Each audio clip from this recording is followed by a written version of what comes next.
I'm back in Red Rock Canyon National Conservation Area.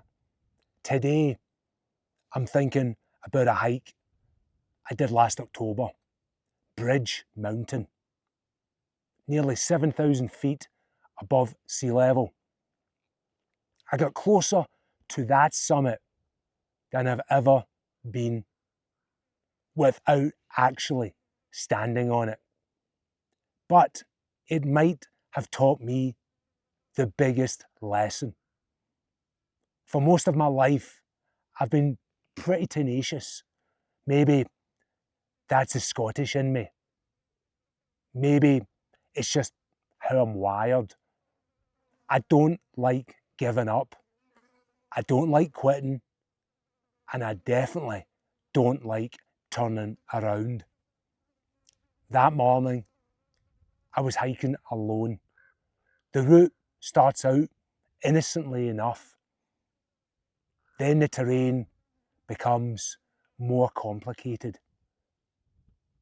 The higher I climbed, the more the trail seemed to disappear. The higher I climbed, the more the trail disappeared. Every route looked right until it wasn't. Eventually, I found myself trying different ways to reach the summit. Each one ended the same way. Wrong route, backtrack, try again. And then everything changed. I found myself standing on a tiny ledge, just enough room for my boots. Nothing below me but air. One mistake, and I wasn't hiking back down that mountain.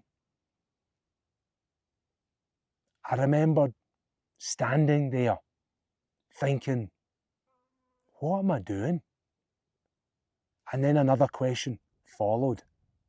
Is this summit worth my life? The answer came surprisingly quickly. No. I turned around. I was only about 300 feet from the summit. 300 feet. That's about the length of a football field. For months, I called that hike a failure. I even saved it in my hiking app as Bridge Mountain failed. But the more I've thought about it, the more I think it may have been one of my most successful hikes. Because there's a difference between persistence and stubbornness. Persistence keeps you moving.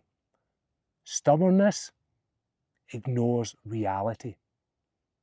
The mountain wasn't testing my determination. It was testing my judgment. Sometimes the bravest step isn't forward, it's back. Everybody wants the summit photo. Few people want the climb. And perhaps the hardest lesson the mountains teach us is that there is no shame in coming back another day. The summit will still be there tomorrow. I might not have been. I'd much rather make another attempt. For a long time, I called that hike a failure. Today, I call it wisdom, because sometimes the mountain gives you the lesson before it gives you the summit.